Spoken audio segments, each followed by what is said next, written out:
이 상태에서 샀는데 집값이 더 내려가면 어떻게 돼요? 부부싸움 나요.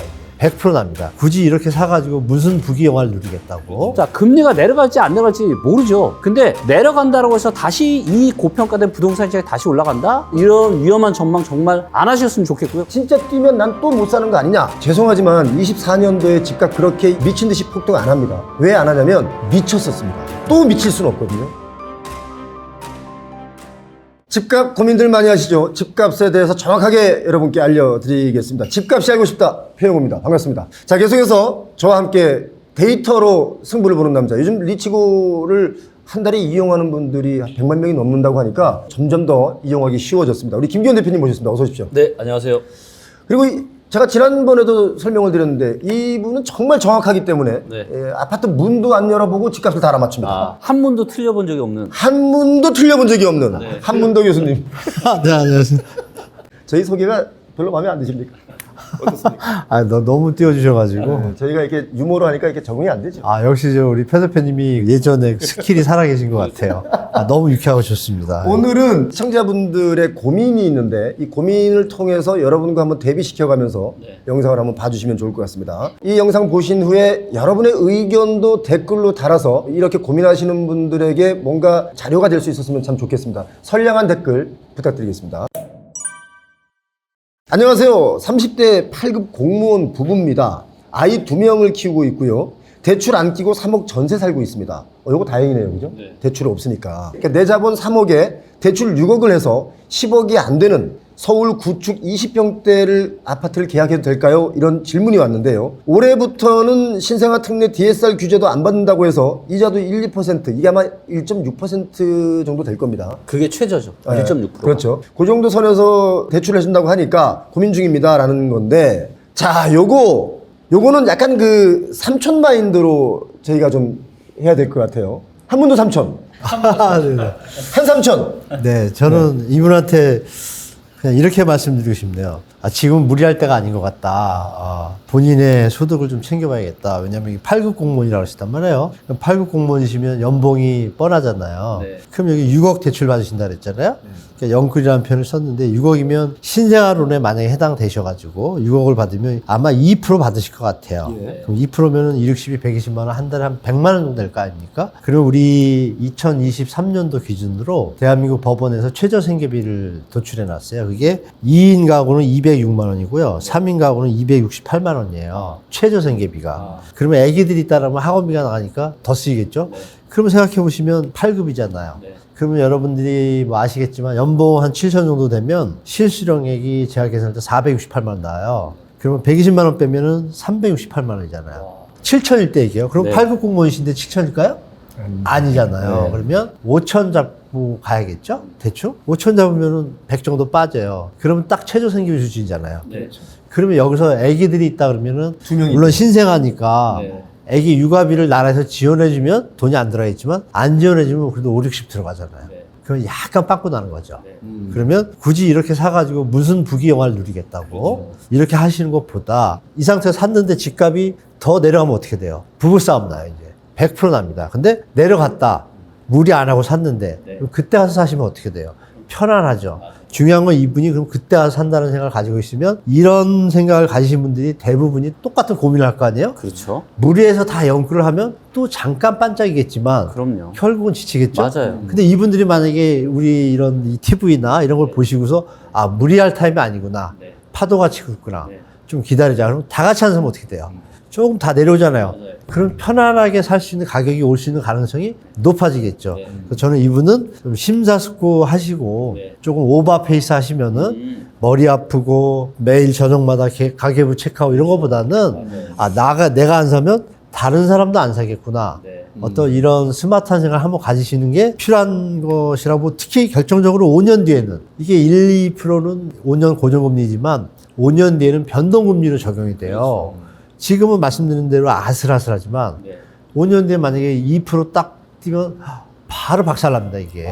그러니까 제가 볼 때 좀 위험한 것 같아요. 그래서 서울 영끌 무리하시지 말고 조금 한 템포 죽이신 다음에 접근하시는 게 좋을 것 같다라고 말씀드리겠습니다. 박수. 네. 아주 그 냉철하게 진단을 해주신 거예요. 제가 거기다 살짝 더 얹자면 지금 이분들의 문자로만 본다면 8급 공무원 부부입니다라고 말하는 것은 두 분이 둘 다 8급 공무원인지가 대한 궁금증이 그러네요. 좀 있고 맞아요. 아이 2명 키우는 건 아까 그 계산을 다 해주셨기 때문에 깔끔하게 끝난 것 같고 만약에 8급 공무원 둘이 똑같이 부부가 공무원분들이라면 어느 한쪽에 돈을 가지고 집값에 대한 부담을 하고 한쪽으로 생활비를 쓴다는 개념으로 아마 하실 것 같은데 이분들이 지금 이 갈등하는 이유는 딱 하나입니다. 왜? 주변에서 24년 중반기 지나면 금리가 내려가면서 집값은 다시 뛴다 라고 바람 잡는 사람들이 있기 때문에 진짜 뛰면 난 또 못 사는 거 아니냐 라는 불안감이 있기 때문에 지금 이런 고민을 하고 있는데 머니인사이드의 구독자 수가 한 100만 되지 않습니까? 네. 머니인사이드만 통해서 보지 마시고 한문도 TV 가서 보시고 표영호 TV 가서 보시고 김기훈 TV 가서 데이터 보시고 그러면 요런 그 언론 플레이나 이런 거에 안 넘어갑니다. 유튜브의 가장 큰 단점이 뭐가 있냐면 오정보를 너무 쉽게 취한다는 거예요. 그런데 그렇죠. 맞아요. 제가 볼 때는 저희 세 명은 어떤 이해관계가 없는 부동산에 그런 사람들이기 때문에 가장 솔직한 말씀들을 할 수 있기 때문에 저희 방송 꼭 보시기 바랍니다. 근데 저는 어떤 말씀 드리고 싶냐면 이제 약간 1, 2%, 2%의 대출 정도로 해줄 것이면 5년 뒤에는 이 금리가 또 만약에 안 내려가고 좀 더 위에 머물러 있으면 이거 큰일 난다 말씀하셨잖아요. 큰일 나죠. 그때 하나 방법이 있습니다. 정집을 사고 싶다면 지금 아이 2명인데 그때 가서 하나 더 나면 5년 또 연장해 줍니다. 그건 힘들지 않겠습니까? 3명까지는? 제가 왜냐면 근데 이 얘기 드릴게요. 제가 중학교 우리 애기들이 3학년 때인데 우리 큰 애가 3학년 때 작은 애가 중1 때인데요. 갑자기 차를 타고 가는데 심각한 얼굴로 하더니 아 지금도 웃음이 나오는데 저보고 아빠 그러더니 아, 왜? 그러니까 아빠 저 현금 얼마나 했어? 갑자기 이러는 거예요. 뜬금없이. 아이가. 네네. 중학생 애가 딸아이가 그래서 좀 왜? 그랬더니 너무 심각한 거예요. 얘기해봐. 그랬더니 아니 얼마 있냐고 자꾸 물어봐요. 그래서 아, 얘기를 얘기를 해주지. 그랬더니 하는 말이 뭐냐면 학교에서 얼마 전에 배웠는데 아이 하나 키우는데 대한민국에서 현재 시점에서 2억 5천. 물가가 올라가면 3억이라는 계산을 칠판에서 배웠다는 거예요. 그래서 아빠가 배우고 이동이 있냐 나더니 없냐. 3, 4일을 고민하다가 이게 묻는 거예요. 그 반은 웃기기도 하고 대견하기도 하고 안쓰럽기도 하고 그래서 아, 그 돈은 있으니까 걱정하지 마. 그러니까 안 돌아하더라고요. 여기서 우리가 깨달을 건 뭐냐. 그 아이 둘이면 5억은 나간다는 얘기잖아요. 그렇지. 요 얘기를 제가 좀 변동리가 됐다 했을 때 차후에 들어가는 것도 우리가 길게 보셔야 되잖아요. 집을 사실 때는 길게 아이 지금 나신다 그러니까 무조건 난다고 안 되지. 물론 이건 가능하겠죠. 만약에 한 10년 뒤에 5년 뒤에 나라에서 하나 아기를 더 낳으면 교육비 면제 이러면 이제 가면 되겠죠. 그래서 뭐 그런 얘기 좀 드려봤습니다. 아 근데 교수님 그 자녀분들이 되게 대견하네요. 왜냐면 사실 그런 생각들 교육을 했다는 그 학교에서도 살아있는 교육을 하신 선생님들이에요.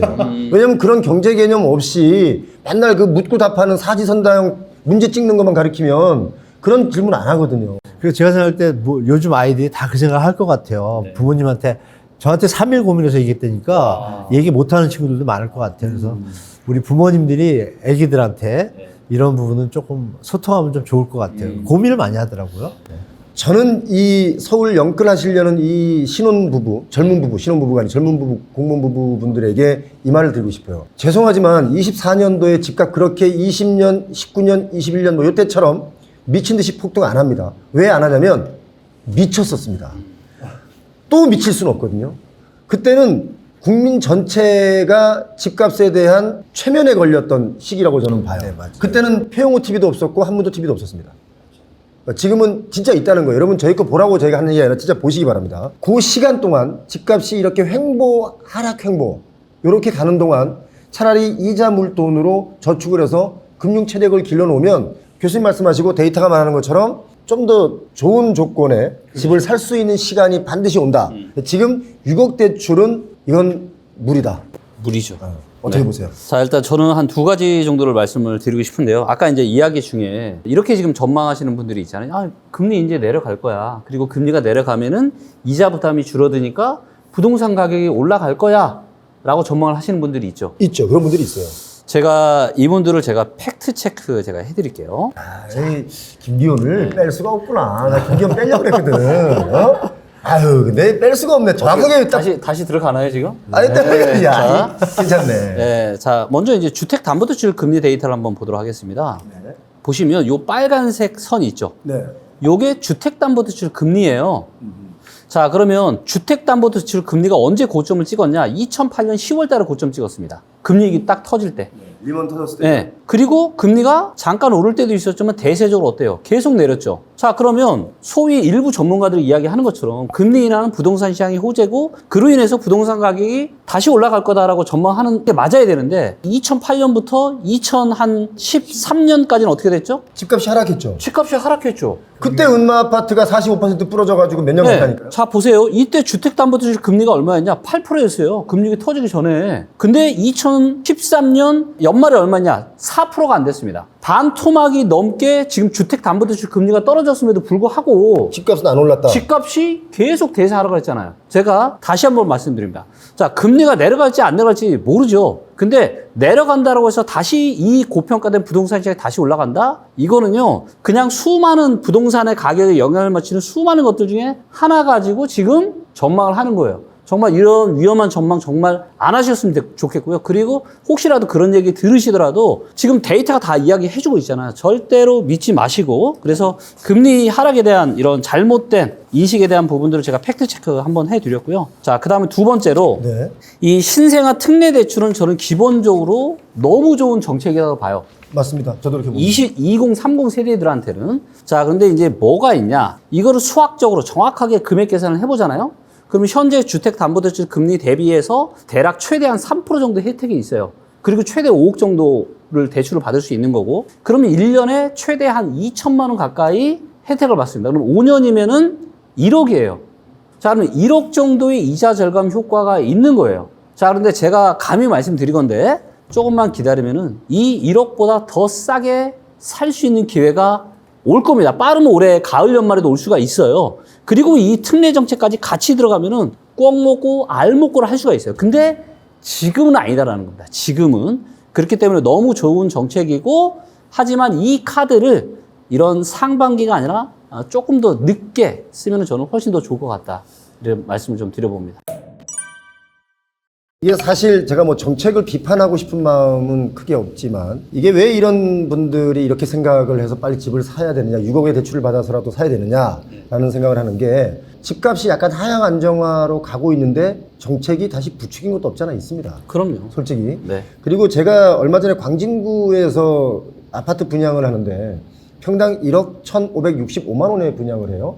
그래서 32평 아파트 정도가 44억에 분양한단 말이에요. 원래 여기가 분양가 상한제를 풀어주지 않았다면 작은 평형의 도시형 생활주택을 지어서 분양을 하려고 했어요. 네. 그러면 오히려 집값 안정에 도움이 되는데 분양가 상한제를 그 지역을 풀어주니까 시행사 입장에서는 와, 이거 왜 횡재인가? 그렇죠. 해서 자기들 딴에 하이엔드로 최고급의 커뮤니티를 자랑하면서 엄청나게 비싸게 분양을 했는데 제가 땅값하고 공사비하고 다 계산해 봤더니 정확하게 집을 다 판매했을 때 걷어들이는 수입이 땅값, 공사비 다 이자 비용 다 하는 것보다 1배, 2배가 더 높아요.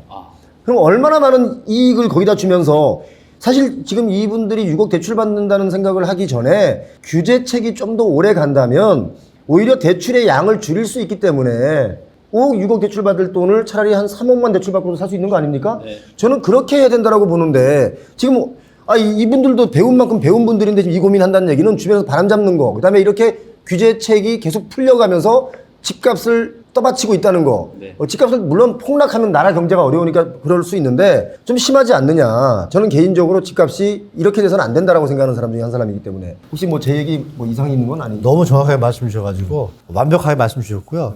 그건 뭐 저뿐이 아니라 국민들도 다 알고 계시고 좀 과도한 부동산 버블은 그 얘기가 조금 외람되지만 11월에 그 국제결제은행 사무총장 왔잖아요. 네. 그분이 와서 그 보고서 관담회가 있는데 언론에서 100%를 오픈을 안 했는데 요점은 그거예요. 집값 낮춰라예요. 그렇죠. 네, 안 낮추면 문제가 생긴다는 게 요점이에요. 그럼요. 그러니까 조금 있다가 이복형 금감원장이 바로 얘기하잖아요. 네. 한계 기업은 저거하다, 뭐 알아서 책임져라 이러더니 태양 터졌잖아요. 그리고 우리 시청자분들이 아실 게 뭐냐면 정부도 지금 표 대표님 말씀하신 것처럼 너무 과도한 분양 가격이나 주택 가격은 경제 전체에 문제가 있다는 걸 다 알아요, 이제. 그럼요. 그러면 이제는 내려가서 어느 정도 안정적으로 가야 국가에도 도움이 되고 또 희망을 갖고 집을 편하게 사고 경기도 살고 이 선순환이 시작되잖아요. 맞습니다. 그러니까 뭐 제가 살을 못할 건 이 얘기밖에 없어요. 국제은행의 사무총장도 집값을 낮추라 하고, 표 대표님도 낮추라 하고, 저도 동조를 하고 있고, 그러면 저희들이 어떤 말씀 주신 대로 어떤 이권 때문에 그런 것도 아니고, 국가 같이 하는 국민들을 볼 때, 이거는 국가 경제에 도움이 안 되겠다는 지금까지 배운 거는 판단이 나왔고, 근데 국제도 그래, 대표님도 그래. 그러면 이렇게 다수가 이렇게 모든 생각이 같아지면 그게 뭐냐면, 로버트 루카스의 합리적 기대 가설이거든요. 그 이분도 그거잖아요. 왜 고민하겠어요? 이걸 사야 되나? 그전 같으면 무조건 사야 되는 건데, 고민하는 이유는 뭐야? 이게 뭔가 문제가 있구나. 그러니까 저는 하여간 표영호 대표님 말씀에 100% 공감하고, 우리 시청자 여러분들도 좀 더 긴 호흡으로, 심하게 얘기하면 이렇게 말씀드릴게요. 오르면 얼마나 오르겠어요, 이제? 지금 90% 회복됐잖아요? 또 올라가면 옛날처럼 또 안 살 거 아니에요? 그러면 뻔하잖아요. 올라갈 건 요만큼인데, 조정될 건 만약에 갭이 크다 그러면, 기다리는 게 현명한 거 아닐까요? 뭐 저는 맞습니다. 그렇게 말씀드리겠습니다. 그리고 또 지금 신생아 특례도 있지만 또 뭐 어떤 문제가 있냐면 2월 달부터는요, 2월 말부터는 뭐가 적용이 되냐? 스트레스 DSR이라는 게 적용이 돼요. 이게 가상금리 더하죠. 1% 더하잖아요. 그러면 이게 대출 한도가 많이 줄어들거든요. 얼만큼 줄어드냐? 연봉 가까이 줄어듭니다. 연봉이 1억이면 대출 한도가 줄어드는 거고. 그래서 2030을 위해서는 특별하게 이런 특례를 하지만 전반적인 대출 시장의 상황이 좋지가 못한 거예요, 지금. 그만큼 어떻게 보면은 부채 문제 때문에 기업이나 지금 가게가 굉장히 지금 힘들어하고 있는 상황인 걸 알고 있기 때문에 전반적인 대출에 대한 이런 스트레스 DSR까지 있기 때문에 지금 사실 뭐 영끌에서 내 집 마련을 한다? 이거는 정말 좋은 시기가 아닌 것 같습니다. 매물이 넘친대잖아요. 지금 안 매물 팔리잖아요, 넘쳐요. 서울에. 안 팔리죠. 거래가 그러면 거의 얘기 없잖아요. 된 거 아닌가요? 맞아요. 배추가 넘쳐나는데 네. 배추를 굳이 비싸게 살 필요가 있나요? 그렇죠.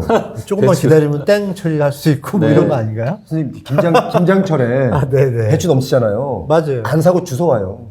그렇죠. 그런 경우도. 강원도 고냉지 배추 담잖아요. 그러면 작년에 배추가 대박이 났대. 맞아요. 그러면 올해 너더라도 다 배추를 심어. 그렇죠. 그러면 배추가 너무 많으니까 뽑아가지고 버리거든요. 그러면 가서 그냥 주워오면 되는 거예요. 지금 집도 그런 게 아닌가. 저는 사실 이런 말씀 드리면 죄송한데 19년, 20년, 21년에 시행사, 시공사들이 돈을 엄청나게 많이 벌었습니다. 그분들 돈 버는 사이에 국민들은 그분들 돈 버는 만큼 대출 받아서 집 사느라고 이자 내느라고 지금 뼈 빠지게 경기가 안 돌아가고 있는 거예요. 의식이 있는 분들이라면 이건 좀 생각해야 된다. 왜냐면 교수님 제가요 어제 사우나를 갔는데 거기 어떤 한 60, 한 7, 8세 되신 분이 남자분이 저한테 얘기하는 게 아니고 그 옆에 있는 분에게 막 자랑을 하는 거예요. 내 아들이 20대인데 한남동에 130억 주고 분양받은 아파트가 있는데 20대가요? 더힐. 도와준 거지. 뭘 20대 가요 하고 물어봐. 그래서 이제 130억이 됐는데 그게 300억이라는 거야 지금. 그러면서 그 300억짜리를 지금 팔고 저쪽에 300억짜리를 딴 데 또 산다는 거야. 왜 샀냐고 옆에 있는 사람이 물어보니까 그분이 뭐라고 답하냐면 그게 500억 가거든. 이러는 거예요. 제가 그 모습 이렇게 보고 정말 한심했어요. 왜냐면 그분의 아들이 130억에 사서 300억에 파는 동안 다른 사람 다 죽어요. 그럼 그분 아들만 살아있거든요. 그분 아들만 대한민국에 살아있으면 그 아들 외로워서 못 살아요. 그 아들도 죽어요. 이게 경제 논리 아닙니까? 그걸 좀 전문적으로 풀어주시죠. 우리 초등학교 때 지우개 놀이라고 있잖아요. 하다가 지우개 누가 다 따잖아요. 다 땄어요. 애들이 다 잃었어. 그 다음에 지우개 놀이를 하려고 그러는데 할 사람이 없잖아요. 그렇지. 그럼 얘가 다시 줘요. 예, 맞아. 그때 받아요. 그러면 되죠. 진짜 그래요. 중고등학교 때 그랬어요. 이게 올해 이 경험에 의한 연륜이 우리가 한문호 교수님이 이렇게 뭔가 비유를 너무 이렇게 잘하시는 것 같아요, 보니까. 비유 대장쟁이. 비유. 자, 오늘 저희가 이 시청자분의 사연을 가지고 이 의견을 드렸는데 요걸 또 대비해서 다른 쪽을 생각하시면 또 똑같이 그렇게 판단하실 수 있을 거라고 봅니다. 자, 그리고 또 하나의 사연이 와 있는데요. 집 사면 바보인 시대라는 제목으로 익명의 시청자 의견을 주셨어요. 공급이 부족하다는 의견이 많은데 절대적인 상급지 물량은 계속 늘어날 겁니다. 재건축 재개발이 많이 돼서 잠실, 반포, 둔촌주공, 헬리오시티만 봐도 상급지에 큰 물량이 쏟아지고 있잖아요. 당분간은 정말 집 사면 바보인 시대가 올 겁니다. 이런 의견을 주셨습니다. 근데 이분의 의견이 제가 볼 땐 자세히 뜯어보니까 앞에는 무슨 말인지 모르겠고 뒤에는 또 무슨 말인지 모르겠는데 아무튼 집 사면 바보인 시대가 올 겁니다라는 결론을 낸 거예요. 그렇게 생각하십니까? 어떻습니까? 이제 이거를 전부 다 데이터로 볼 수가 있잖아요. 입주 물량 데이터를. 바본지 아닌지도? 네. 근데 일단 이분이 말이 제가 보기엔 좀 맞지가 않는 게 일단 서울의 입주 물량을 보시면 요게 이제 시 군구별로 입주 물량이에요. 그래서 초록색이 진할수록 입주 물량이 없는 거고 빨간색이 진할수록 입주 물량이 많은 거예요. 근데 이분이 절대적인 상급지 물량은 계속 늘어날 겁니다. 이렇게 얘기를 했죠. 절대적인 상급지가 소초, 강남, 송파구인데 다 초록색이죠. 이게 지금 재개발, 재건축까지 다 포함한 거거든요. 거의 없어요. 어디에 있냐? 강동구에 좀 있습니다. 강동구. 근데 여기 빼놓고는 사실 상급지의 입주 물량이 별로 없어요. 그래서 일단 이분이 물어보신 건 전제 조건이 지금 좀 잘못됐다. 근데 결론은 잘 맞췄어요. 일단 집 사면 바보인 시대다. 이거는 그러니까 기승전은 좀 이상한데 일단 결론은 네, 맞는 그런 질문인 것 같습니다. 교수님께서 어떻게 생각하십니까? 지금 이분은 단편적으로 근데 일단 맞는 부분도 있습니다. 뭐냐면 대표님이 다 정확히 말씀 주셨고요. 구마다 약간 차별성은 있는데 여러분들이 그 둔촌주공의 위력을 2030 세대들이 이제 처음 겪는 거예요. 헬리오시티 입주할 때 기억나실 거예요. 2019년도. 네. 그때 역전세 다 터졌잖아요. 그렇죠. 그래가지고 잘 모르시면 그때 그 입주하시는 분들 고생 많이 했어요. 네. 근데 지금 요번에 더 많잖아요. 12,000개. 그 와중에 아시겠지만 최근에 프레지던스 그 개포동에 그게 한 3,000 몇백 개 들어왔잖아요. 네. 그거 아직도 2,000개가 매물로 나와 있고요. 현재도. 그리고 원밸류 그리고 DH 퍼스트 아이파크가 지금 6,700개 나왔는데 입주 승인이 그 준공이 안 떨어져가지고 약간 매매 문제가 있다 보니까 이게 또 전세 물량으로 돌아요. 거기 가보시면 정말 어마어마하게 물량이 몇천 개가 좀 남아있어요 또. 근데 이제 1년 뒤잖아요. 이제 바로 1년도 안 남았죠. 올해 12월이나 내년 1월 초에 둔촌중이 12,000개 터지잖아요. 그때 저쪽 강북 쪽에 또 한 3,000개 같이 나와요. 15,000개가 한두 달 사이에 나오는 게 대한민국에 손에 꼽는 일이거든요. 그때 아마 저는 이렇게 말씀드릴게요. 연말에 아마 상상지도 못하는 시장 상황이 펼쳐질 거다. 헬리오시티 때 역전세 있잖아요. 이것보다 더 큰 그럼요. 맞아요. 쓰나미는 아니고 뭐라 그럴까요? 이게 뭐지? 이런 시장이 와? 이런 거를 우리 2030들은 처음 겪으실 거고, 저는 2008년도, 9년도에 리센치라고 그러죠? 네. 엘리트. 맞아요. 거기 들어올 때 집이 남아 돌아가지고, 맞아요. 세워라, 내워라 가도 안 오르고 뭐 이런 시절이 있었어요. 물론 시간이 많이 지나면 나아지지만 중요한 건 그 시기를 어떻게 버티냐인데 지금 집 사면 바보인 시대가 영원히는 아니고 올 연말 내년 초 이때까지 지금부터는 약간은 바보일 가능성이 좀 높다라고 저는 보고 있습니다. 저는 집은 사야 된다고 보는 사람인데 지금은 때가 아니다. 우리가 맞습니다. 사실 집을 안 사지 마 이렇게 말하는 것은 아니거든요. 저는 내 집 마련은 누구에게나 꿈이 될 수 있고 또 우리 민족 자체가 문간방에 살고 남의 집 땅에 농사 짓는 일들이 많이 있어서 내 집 갖고 내 땅 갖고 싶어하는 마음이 좀 간절한 게 우리 민족이 좀 특히 강한데 집 사면 바보는 아니고요. 지금은 바보인 시대가 된 것은 사실입니다. 근데 이게 언제까지 갈지는 또 우리가 데이터를 봐야 되겠습니다. 근데 이 표 대표님의 의견에 대해서 제가 컨텐츠는 안 맞게 반론을 한번 제기해 볼게요. 그냥 웃자고 하는 얘기입니다. 뭐냐면 해외 명확한 거 우리가 받아들일 건 아닌데요. 렌트비 있잖아요. 예. 월세 대비 주택 가격 이런 데이터가 미국에서 많이 써요. NAR에서 많이 쓰는 대표님 아실 거예요, 그죠? 근데 그게 예를 들어 25배, 1년치의 임대료가 집값이 25배예요. 그거에. 그러면 25년이라는 수치가 나오잖아요. 그럼 25년을 렌트비를 썼을 때 이 주택 가격에 소모되는 이런 걸 계산하는 수치가 있어요. 그래서 이게 한 20이 넘으면 그러면 나머지 집을 샀으면은 대출을 받았을 거 아니에요? 무리해서. 이런 것보다 지금 뭐 다른 뭐 주식이나 원자재 상승하는 어떤 갭이 있잖아요. 캡레이트가. 그 자본 환원율을 활용해 가지고 20배, 25배가 넘으면 렌트를 사는 게 더 효율성이 뛰어나다는 데이터가 있어요. 그래서 우리는 아직 이걸 안 쓰고 있거든요. 그러니까 이거죠. 집이 25억이에요. 20억 대출받아서 들어갔어. 만약에 집값이 안 뛰면 박살이죠. 그렇죠. 근데 만약에 렌트를 살았다. 나머지 자금을 자산 증식을 할 수 있는 기회. 이걸 비교해야 되는데 우리나라는 아직 이 데이터를 오픈 안 하고 있고 미국은 계속 해오고 있어요. 몇십 년 전부터. 요걸 뭐 틈새 시장으로 말씀하시니까 제가 말씀드리면 바로 만들어야 되겠다는 생각이 지금 머릿속에 네, 그게 들었습니다. 뭐냐면 그 실제로 그게 사례가 있어요. 제 아는 변호사가 2년 전 얘기입니다. 강남에 사셨는데 젊은 분이에요. 부부인데 둘 다 변호사야. 근데 집을 딱 판 거예요. 갑자기 아니 왜 집값 잘하는데 그리고 월세를 가는 거예요. 그분은 벌써 이걸 아는 거예요. 그렇죠. 맞아요. 자금 유동성을 가지고 있고 빠지면 다시 살 때 갭이 얼마나 수익이 나는지를 알잖아요. 우리는 이걸 한번 생각해볼 가치는 있다라고 그럼요. 제가 다른 의견을 좀 말씀드려봅니다. 다른 의견인데 제가 듣기에는 같은 의견이거든요. 그럼요. 왜냐면 네. 미국의 진로우 렌트 지수 같은 경우 보면 그런 데이터들이 다 있더라고요. 근데 제가 그 보통 월세를 비싸게 사는 사람들은 그 기업을 운영하는 사람들이에요. 세금 털려고 주로 그렇죠. 비싼 집에 살거든요. 근데 우리가 이제 미국에는 그런 데이터가 있고 우리는 그런 데이터를 아직 쓰지 않는다는 것은 뭐냐면 우리는 대다수가 지금 전세나 또는 집을 살 때도 대출을 많이 껴서 사기 때문에 여윳돈을 가지고 있는 사람들이 월세를 사는 경우는 흔치 않죠. 그러니까 말씀하신 대로 여윳돈을 가지고 있다가 새로운 부동산이 나타나면 기회가 오면 그때 그걸 사야지라는 분들도 있지만 극소수잖아요. 그렇기 때문에 저는 아무튼 지금은 이제 집은 요때- 사야 됩니다. 집은 사야 된다. 그다음에 요즘은 아니다. 그렇죠. 명확하죠. 그건. 정확합니다. 자, 모닝인사이드에서 여러분께 이 소식을 전해드립니다. 네. 표영호 TV 구독 좀. 한문도 TV 구독 좀. 김기현 TV 구독 좀. 마치겠습니다. 고맙습니다.